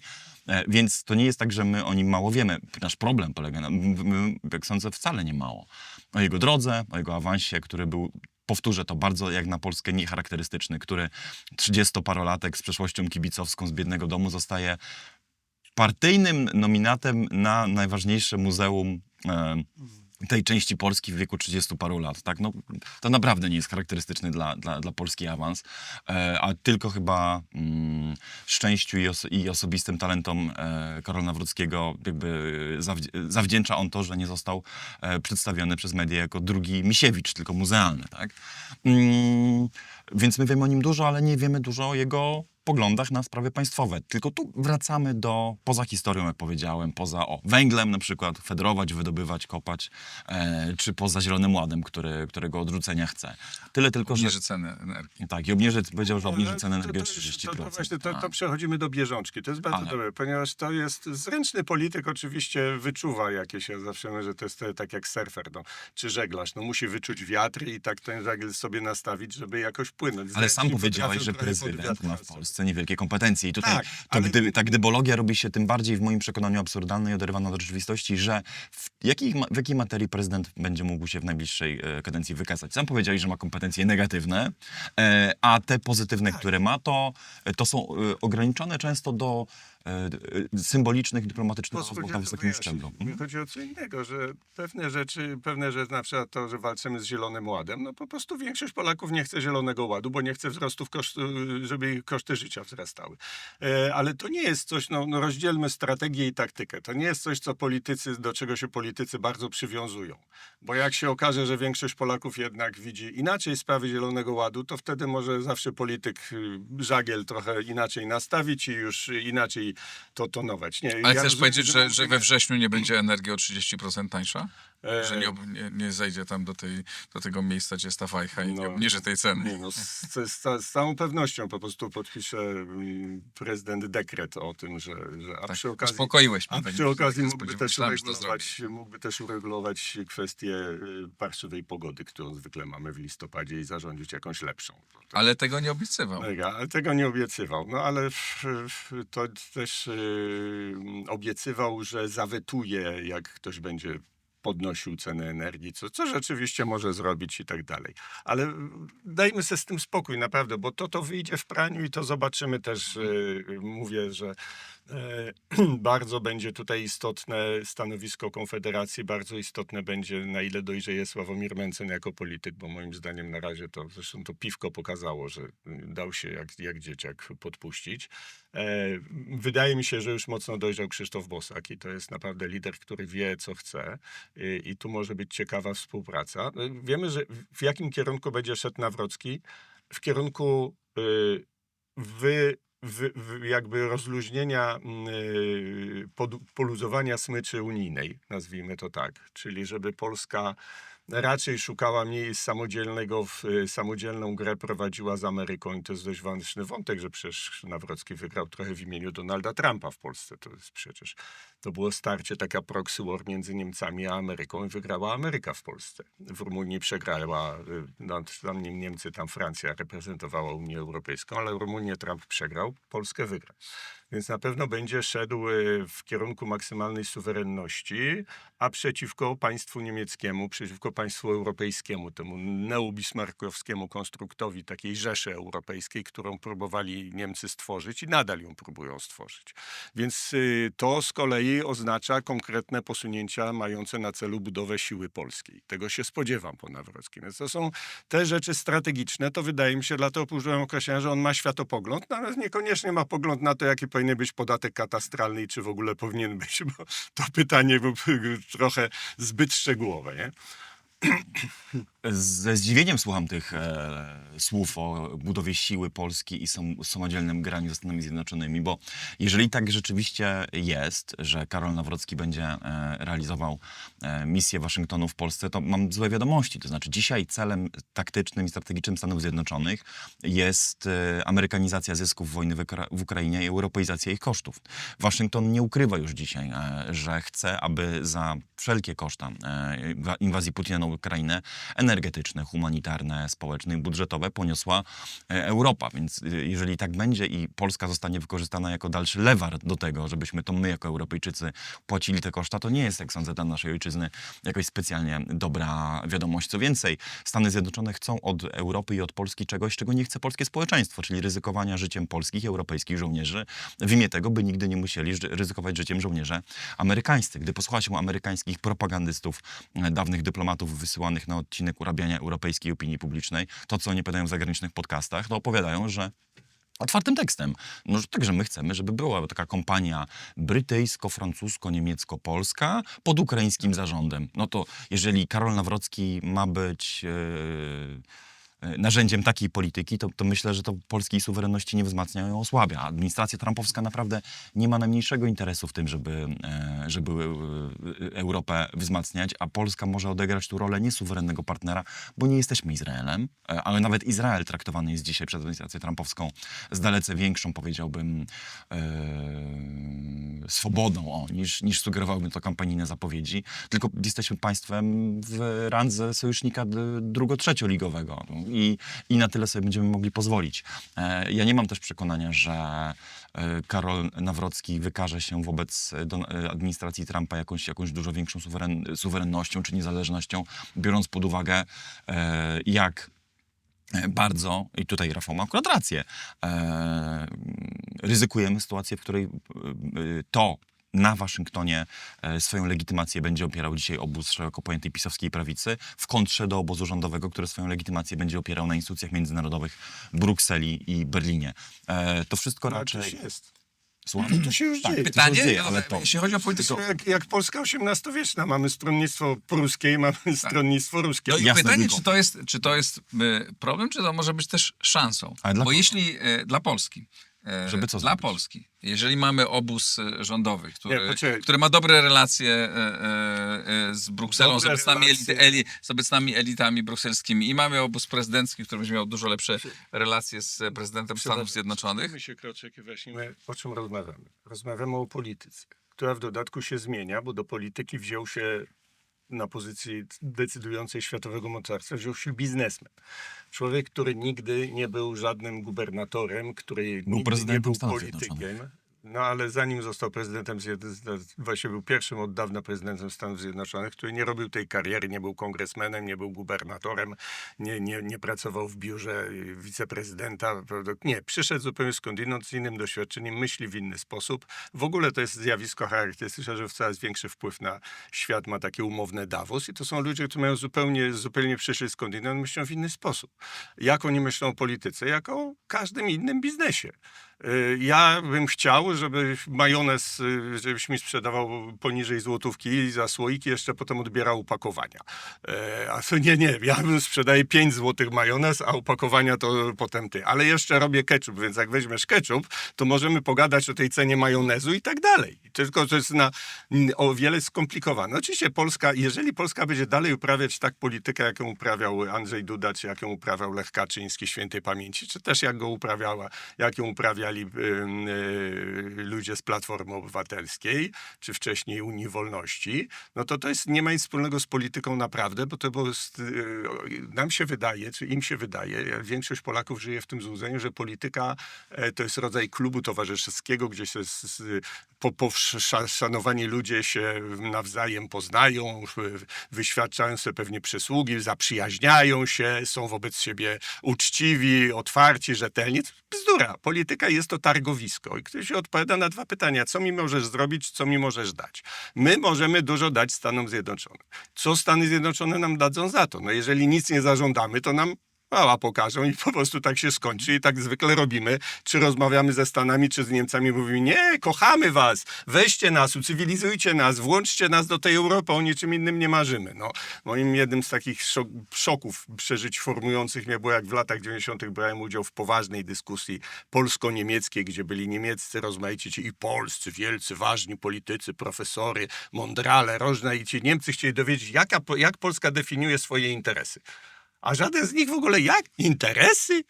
Co my tu jesteśmy na jakimś handlarzami interesy. My chcemy do Europy, my was kochamy, my wam wszystko. Ust nadstawimy jako popielniczki, tylko was weźcie i przyjmijcie. No to liczę na to, że Karol Nawrocki właśnie będzie umiał z Trumpem, bo Amerykanie sugerują, tak mówią, my chcemy to i to. Tyle nie dostaną. Ale coś możemy dać w zamian. A co możecie dać w zamian? I możemy dużo wytargować. Natomiast przyszłość w państwie europejskim, to już pan Habermas powiedział, jak ma wyglądać, że biedne państwa mają się zrzucić na zainwestowanie w niemiecką gospodarkę, bo jak niemiecka gospodarka i francuską, bo jak te dwie gospodarki dzięki zasileniu tym, co wyssą z prowincji, wystartują, to pociągną za sobą całą resztę Europy. No to ja dziękuję. Ale chciałem wrócić do mojego pytania. Czy nie uważacie, że mamy potencjał do tego dzisiaj, gdyby oczywiście elity polityczne rozsądnie grały, żeby grać na różnych fortepianach, tak? Żeby uzgadniać to, że my zagramy w Brukseli to, ty zagrasz w Waszyngtonie tamto. Koniec. Dobrze, to przynajmniej się zgadzamy. Nie zgadzacie. Nie, tak, to zaraz pogadamy. Nie. Przez 3 lata, od lutego 2022 roku, Polsce nie udało się osiągnąć założonych przez siebie celów nieomal nic. Po latach wciskania nam do głów, że będziemy rozgrywającym w temacie Ukrainy, że będziemy państwem, które będzie mediatorem, że będziemy państwem, które odegra kluczową rolę w Europie. Mało tego, że przejmie przywództwo w Europie, bo i takie teksty się w 2022 roku pojawiały. Dzisiaj więcej do powiedzenia w sprawie przyszłości tego konfliktu mają Turcja, Arabia Saudyjska, Zjednoczone Emiraty Arabskie, a nawet będąca poza Unią Europejską Wielka Brytania, kraj, który ma swój własny systemowy kryzys. Nie tylko Polsce nie udało się przejąć liderskiej roli w Europie, ale nie udało się osiągnąć nawet jednego z pomniejszych zakładanych przez nas celów, jak na przykład wypowiedzenia paktu stanowiącego NATO-Rosja na przykład, tak, albo ściągnięcia do Polski większej ilości amerykańskich żołnierzy, czy dowolnej innej z rzeczy, na której Polsce zależało. Wszelkie zmiany, do których dochodziło w Europie, dochodziło nie w wyniku naszej presji, ale w wyniku presji amerykańskiej, do której Polska później przykładała swój podpis. Co więcej, być może prawdziwa jest teza nawet przewrotna, że nie tylko rola Polski w ciągu tych 3 lat nie wzrosła, ale zmalała. Ponieważ jak mówili cytowani przez mające mimo wszystko dobre dojścia do zagranicznych urzędników redakcje, czy to Bloomberga, czy to Financial Timesa, czy to Politico, w pewnym momencie decydenci zachodni doszli do bardzo prostego wniosku. Znaczy, tym Polakom o nic nie chodzi. Znaczy, oni chcą gadać tylko o Ukrainie, o Rosji i w każdym innym temacie można ich zrobić, bo oni się na niczym nie znają, nic ich nie obchodzi, nie widzą dalej niż granice własnego kraju. Co więcej, z tymi Polakami być może nawet nie warto rozmawiać, bo ich zdanie zawsze będzie zbieżne z amerykańskim i zawsze będą amerykańskim lewarem w Europie. Jeżeli tak jest, to oznaczałoby, że nie tylko pozycja Polski nie wzrosła i nie wzrosła nasza możliwość grania na różnych fortepianach, jakiejś triangulacji, czy płynnej suwerenności pomiędzy Waszyngtonem a Brukselą, a to pole manewru spadło. I teraz widzimy to chociażby w tym, że premier Donald Tusk rzeczywiście osiągnął tyle sukcesu, że jest częściej niż premier Mateusz Morawiecki fotografowany z premierem Zjednoczonego Królestwa, prezydentem Francji i kanclerzem Niemiec. To fakt. To jest na pewno duża inflacja tych fotografii polskich przywódców z przywódcami najważniejszych państw Europy, ale realnie rzeczy, na których Polsce zależy, dzieją się tylko pod naciskiem Stanów Zjednoczonych. I teraz wracam do tego, co o Stanach Zjednoczonych powiedziałem. Jeżeli jest tak, jak mówię, a jestem dość do tej tezy przywiązany, że Donald Trump chce zeuropeizować koszty wojny w Ukrainie, to dla Polski nie jest to scenariusz jakoś przesadnie atrakcyjny, biorąc pod uwagę, jak w samej Polsce zmieniły się nastroje. To nie jest 2022 rok, gdzie Polacy chcieli masowo przyjmować uchodźców z Ukrainy, chcieli dzielić się zdobyczami państwa socjalnego i dostępem do usług publicznych, chcieli zgodzić się na duże wyrzeczenia, benzynę za 7 zł i dużą inflację, żeby Putina przegonić, a propaganda powtarzała im, że ta wojna potrwa chwilę, Ukraina ją wygra. Sytuacja jest odwrotna. Dzisiaj rośnie w Polsce, czy to się komuś podoba, czy nie, postawa głęboko indywidualistyczna, realistyczna i zachowawcza w sprawie konfliktu w Ukrainie. I Polacy raczej chcą ochrony własnego bezpieczeństwa, własnego poziomu życia i zdobyczy socjalnych, ale dla siebie, nie dla obywateli innych państw. No ale wspieranie Ukrainy jest w naszym interesie. No. W interesie naszego bezpieczeństwa i naszej zamożności w przyszłości. No, ale żyjesz w demokracji. Pytanie moje brzmiało, czy czy jesteśmy w stanie grać na wielu fortepianach? Bo to, że do tej pory nie umieliśmy, to się zgadzam. ale też się uczymy, no, jesteśmy w nowej sytuacji, w nowej rzeczywistości politycznej. Mamy wiele fortepianów, tylko nie umiemy grać. No. To jest problem. Powinniśmy ale- zacząć od paru prostych lekcji. Kotlety, prawda, chińskie Ale zgadzam paluszki się. i No powoli przechodzić do etiud. Ale to No. pytanie jest tak, sytuacja się zmieniła. Mamy nowego, czy będziemy mieć za chwilę nowego prezydenta, tabula rasa. Sytuacja się zmieniła, ale my się nie wiem, czy zmienimy, bo to powiedziałeś, że się z czymś nie zgadzamy. No, ja nie widzę niezgody. Ja mówię, jakie są możliwości, jakie mamy potencjały, bo mamy potencjały. Mamy bardzo silną gospodarkę, która zaraz przekroczy tę symboliczną barierę biliarda czy biliona dolarów będzie warta. Biliona, przepraszam. Mamy gospodarkę równą 9 gospodarkom, które są na wschód od nas. Ostatnio taką widziałem mapkę, ktoś upowszechnił w internecie, które dość daje do myślenia. Kontrolujemy strategiczne kierunki przepływów. Mamy możliwość łączenia Skandynawii z Bałkanami. Mamy wielkie Mamy potencjały. jasionkę, przez którą wszystko będzie dalej szło. Tylko rozumu nie mamy jak dotąd. I to jest pytanie, czy Karol Nawrocki nabierze tego rozumu, czy będzie kontynuował politykę taką, która jest, przepraszam za dosadność, dziewczyna, która się oddaje każdemu, nie wyjdzie dobrze za mąż. No po prostu i nawet szacunku sobie nie zyska u tych, którzy myślała, że im dogodziła. No więc my się tak zachowujemy po prostu jak dzieci we mgle. Gdzieś tam w ośrodkach na tym czerpię z tego pewną nadzieję, bo gdzieś tam już są takie ośrodki myśli, think tanki rozmaite, które działają i też jeden taki tworzysz, prawda, więc mam nadzieję, że ta mądrość, na przykład w końcu Karol Nawrocki będzie pierwszym poważnym politykiem, który zechce z niej skorzystać, a nie będzie tylko całą mądrość czerpał z poleceń prezesa, czy z rozmów w klubie politycznym, które się generalnie o tym, czy Rysiu tu, czy Misiu tam, czy Zdzisiu, a może Misia jednak do sprawiedliwości, a Rysia do finansów albo coś takiego. Ale to ja mówię o tym, jakie są możliwości, a na razie te możliwości są rzeczywiście koncertowo przez Polskę tryfonione, bo wszystko nad wszystkim jeszcze, jak w dwudziestoleciu międzywojennym, nad wszystkim dominuje bieżąca międzypartyjna nawalanka i jeżeli jedzie prezydent na przykład coś załatwić do Ameryki, to czołowe media i opozycja się rajcują, bo przyjął go przy windzie, z nim rozmawiał, albo nie przy takim stole, albo coś, żeby pokazać, że to jest w ogóle obciach, a w ogóle z Trumpem rozmawiać to jest syf i obciach i żenada. A z drugiej strony mamy ministra spraw zagranicznych notorycznie niedojrzałego, który dla gówniarskiej satysfakcji zrobienia na złość prezydentowi najważniejsze placówki pozbawia ambasadorów i jeszcze wsadza w Waszyngtonie kompromitującego kolesia kompletnie, żeby tylko na złość zrobić Dudzie, bo Duda jest z innej partii. To akurat zdaje się, w takim poziomie jesteśmy. To zdaje się akurat był pomysł Donalda Tuska i taka chęć pokazania... Nieważne. No, No, to jest jedna, ale to jest jedna z rzeczy. gówniarstwo, no, Tak. to tak samo jak to niezłożenie gratulacji nowo wybranemu prezydentowi, bo ja jestem taki że ja z tym nie będę rozmawiał. W swoim kącie piaskownicy będę siedział i czekał, aż mnie... Ale zgadzamy się co do tego, że rzeczywiście mamy narzędzia i mamy potencjał do tego grania na różnych fortepianach. Nie mamy Zgadzam się z tym. narzędzi. Nie mamy narzędzi. Polska obecność dyplomatyczna w Stanach Zjednoczonych i nasz wpływ, przełożenie na ale debatę mamy publiczną. potencjał. Mamy A nie, potencjał. oczywiście mamy gospodarcze. Słuchajcie, Niestety. dobrze. Ja jestem prywatnie zdziwiony, że Rafał, który wykazuje się taką surowością, takim realizmem i takim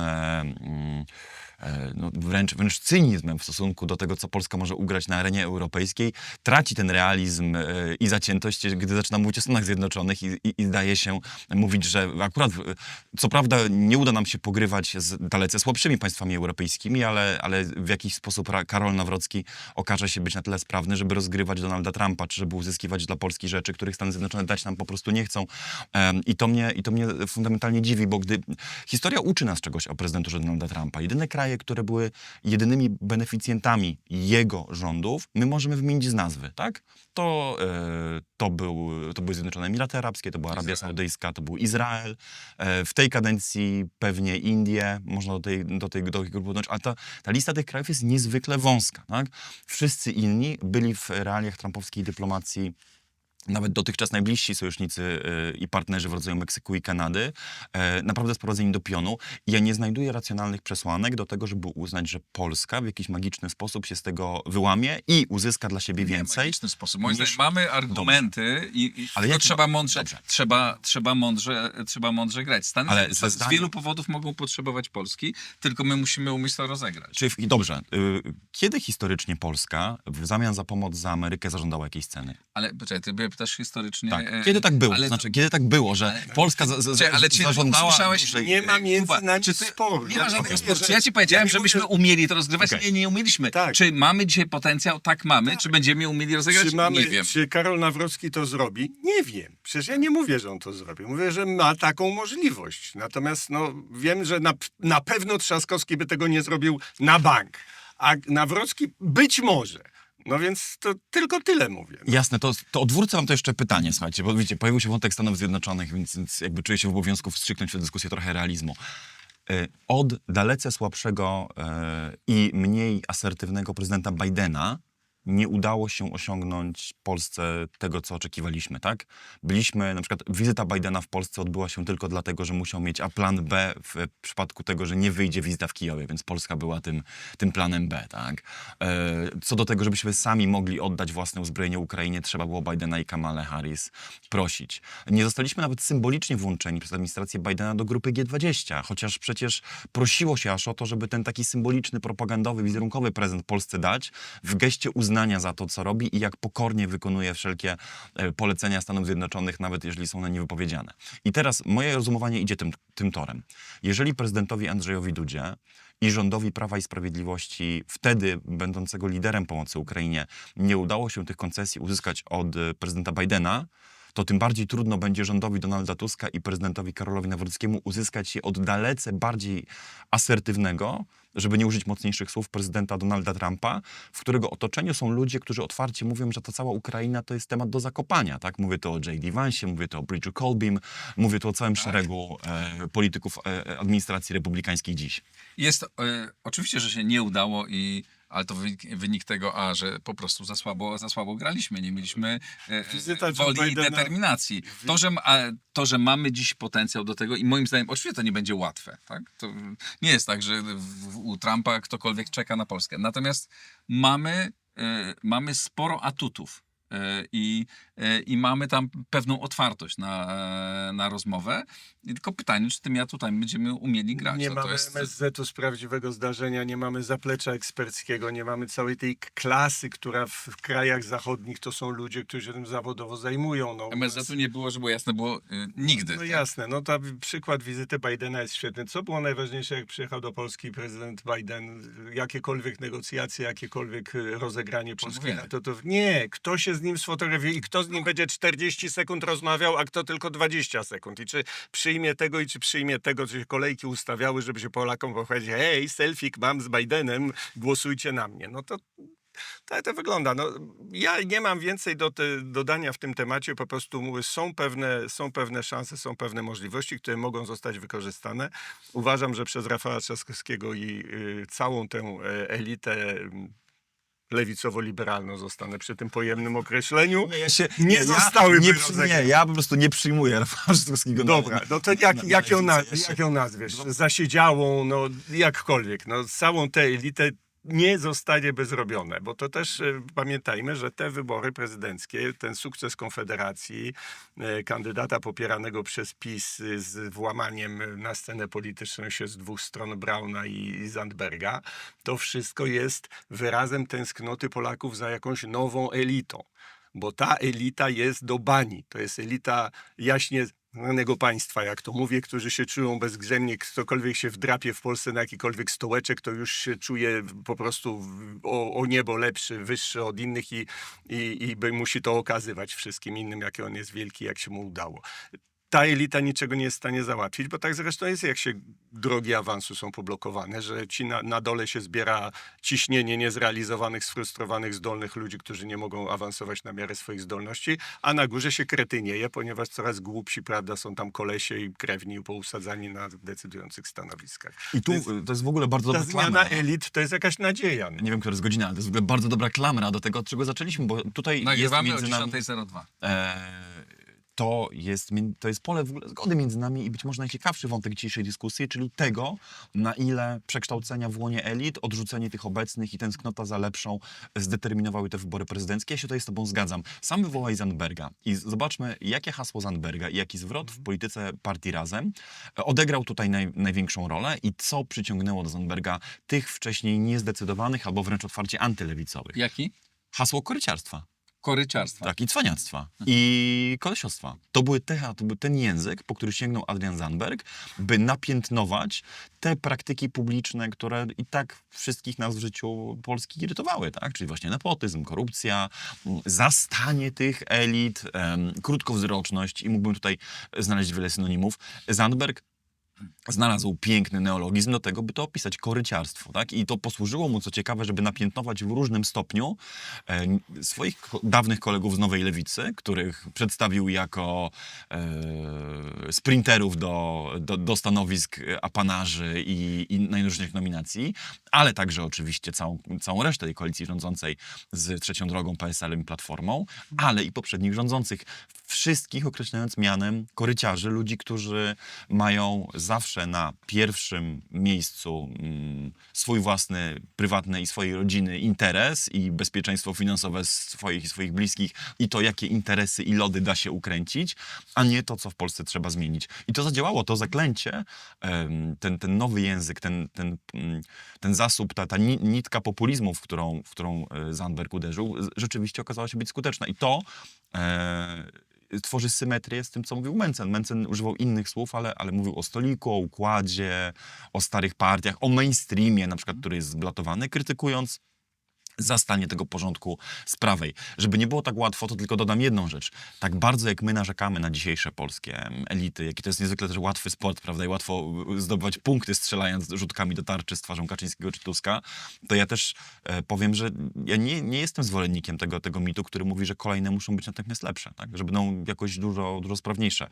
Może wcale tak nie być, ja tylko dla bezpieczeństwa wolę się tutaj ubezpieczyć i to powiedzieć. To naprawdę nie jest tak, że magicznie da się wymienić aktorów tego starego sporu na nowych i nastanie nowy dzień.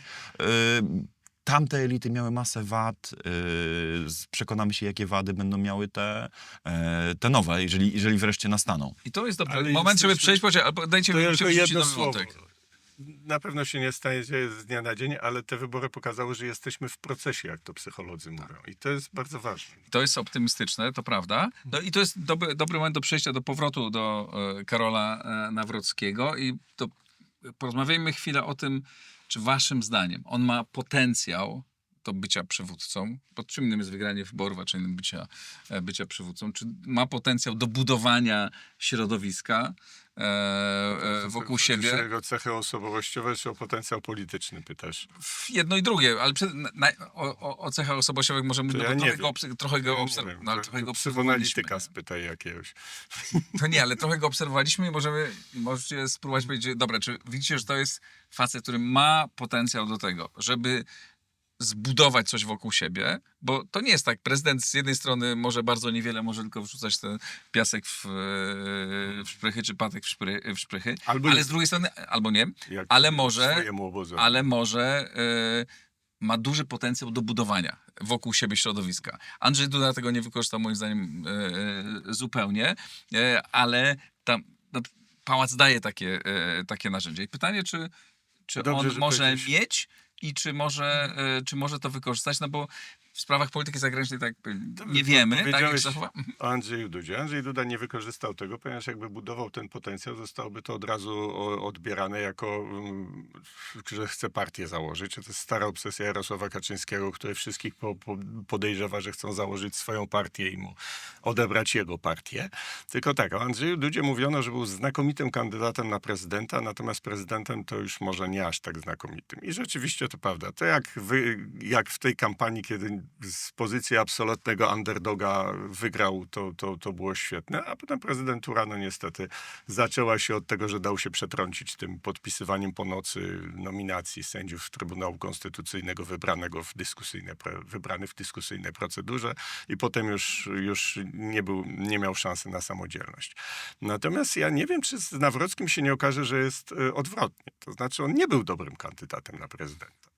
Wcale można by sobie, znaczy z tych, których PiS mógł wystawić, to i tak miał największe szanse wygrać, bo był w stanie wyjść poza elektorat pisowski i przyciągnąć ludzi młodych głosujących na Dlatego Federację. go nie był dobrym Między kandydatem. innymi, nie, ponieważ poparłem go w przekonaniu, że będzie dobrym prezydentem, a w każdym razie, że będzie teraz lepszy. mówię, że byłem złośliwy, teraz jestem złośliwy, ale wiesz, okazało się, że wygrałeś, więc Nie, moja złośliwość jest słaba. znaczy, umówmy się, gdyby nie sztab Rafała Trzaskowskiego, który w ogóle to, że ja myślałem, że naprawdę gorszej kampanii niż Komorowskiemu to nie można było zrobić, a się okazało, że powtórzyli wszystkie błędy Komorowskiego i jeszcze dodali kilka błędów Kamali Harris. W związku z tym to już naprawdę podręcznikowa historia i nie wygrałby Karol Nawrocki, gdyby miał profesjonalnego przeciwnika przed sobą.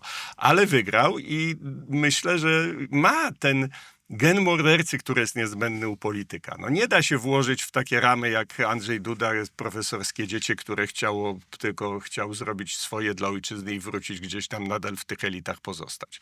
On się naprawdę przez te 3 miesiące, wydaje mi, bardzo zbudował. No, są tak, jeżeli zmuszasz mnie do psychoanalizy, no jeżeli ktoś objeżdża całą Polskę, wiem, 300 miejscowości chyba tam objechał i w każdej jest tłum ludzi. W każdej ten tłum ludzi jest nie to, że wiwatujący, ale wręcz rozmodlonych do niego.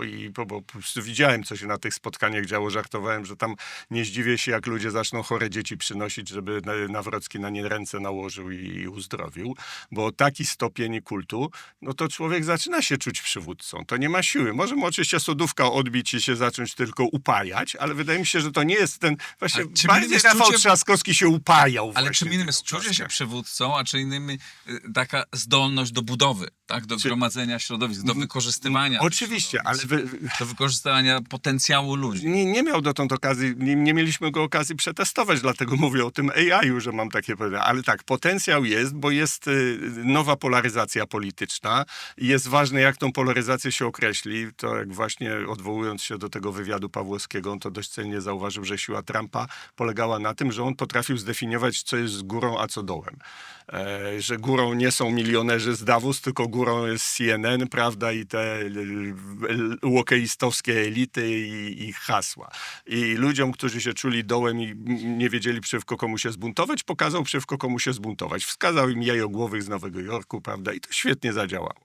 I teraz taka sama jest kwestia, kogo wskaże Karol Nawrocki jako górę, jako przeszkodę, jako sprawcę tej niesprawiedliwości, ale ma potencjał, ma się do kogo odwołać, ma ten gen mordercy, ja tak to nazywam, że to jest niezbędne u polityka, bo inaczej to jest takie, że jak się jest, że możesz wziąć partię, możesz Tuska wywalić, bo on siedzi, tego wszyscy cię biorą, błagają, Rafał, bierz ale ja chwilę, przepraszam, bo ja jadę z Gorzką na Orlów, wrócę do was za 2 miesiące, jak teraz. No, to tutaj nie było potencjału. A co z tego potencjału zostanie wykorzystane, no to byłbym Panem Bogiem, jakbym takie rzeczy wiedział. No. Nie mówiąc o tym, że wygrałbym w totolotka miliony, obstawiając właściwe numery. Kuba, czy ty widzisz w Rafale Nawrockim potencjał? Karolu Nawrockim. Ja powiedziałem w Rafale Nawrockim, proszę. Chodzi za To samo. ten konstrukt. No tak, to albo nam mówi coś o czymś, o czego nam nie ujawniasz o sobie, albo po prostu Rafał Nawrocki byłby kandydatem, który pogodziłby nareszcie Polaków i można by powiedzieć, że jest prezydentem wszystkich z nas. Znowu opieramy się na bardzo niekompletnym zbiorze danych i poruszamy trochę po takiej powierzchni, po takiej pianie polityki, nie schodząc trochę głębiej, bo to, co widzieliśmy w tej kampanii o Karolu Nawrockim,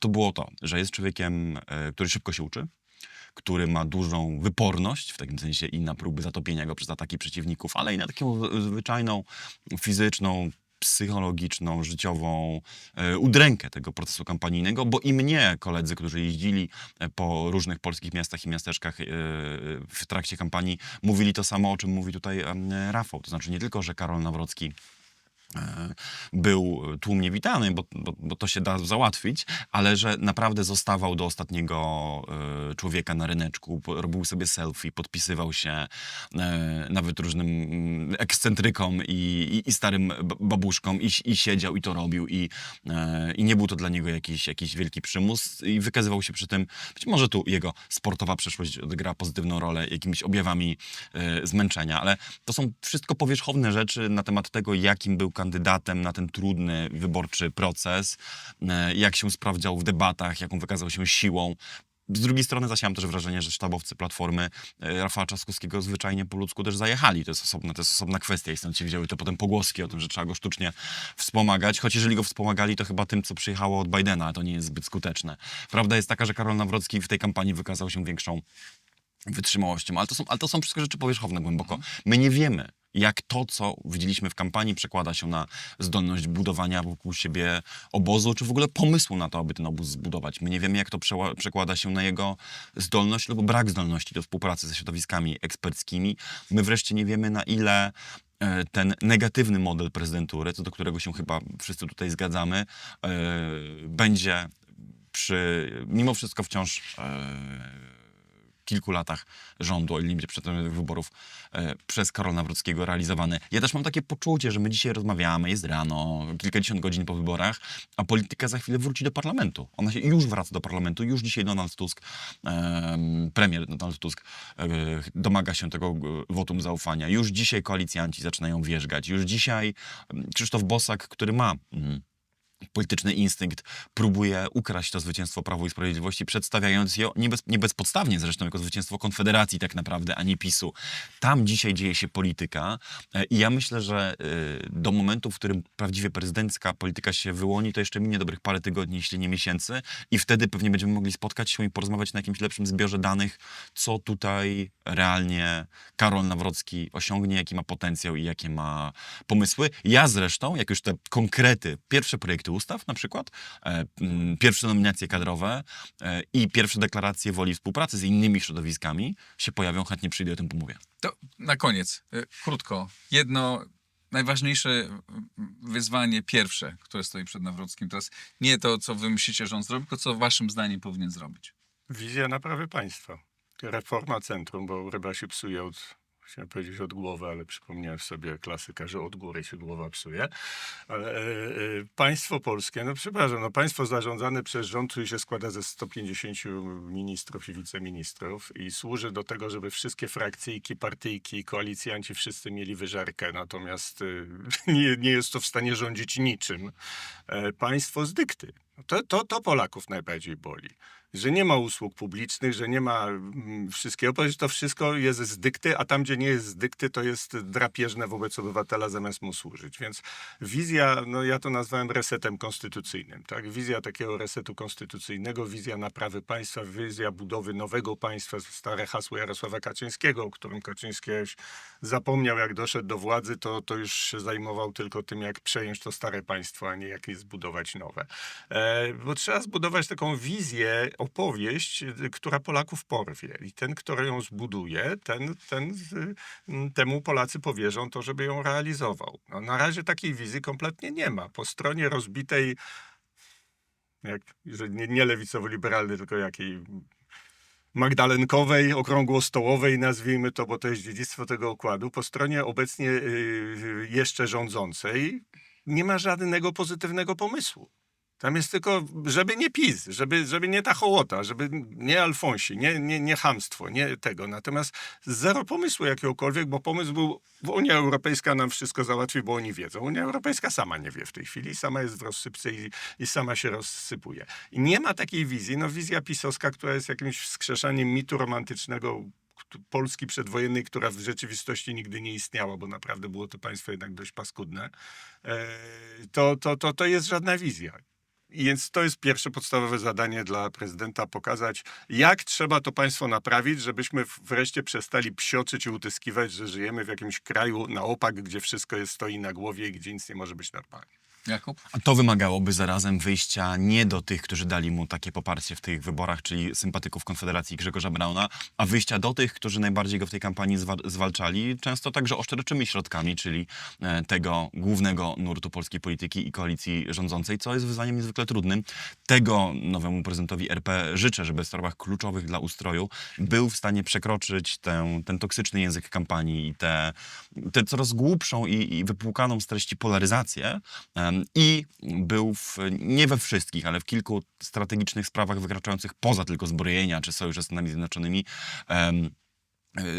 dojść do porozumienia z rządem i przedstawić plan naprawy państwa. Tu jest mi do Rafała blisko. Czy tu się po prostu zgadzamy? Trudno się też nie zgadzać, bo jest to postulat zawsze w Polsce prawdziwy i zawsze słuszny, że jakość naszego państwa, jakość tego, co ono obywatelom oferuje i tego, na jakie wyzwania będzie musiało odpowiedzieć, jest wiecznie aktualnym problemem w polityce i który mógłby być przestrzenią współpracy ponad podziałami. Od lewa przez środka do prawa zgadzamy się z tym, podpisuję się pod tym, co Pojednanie narodowe. powiedzieliście. Tak. To możemy to zainicjujemy. Dziękuję. Jakub Dymek, Rafał Ziemkiewicz i Igor Jankę. A czy państwo się z nami zgadzacie? Czy również uważacie, że to powinien być priorytet i największe wyzwanie nowego prezydenta? Napiszcie w komentarzach. Bardzo jestem ciekaw waszych opinii. Dziękuję bardzo. Wspierajcie Układ Otwarty na patronite.pl. Do następnego razu.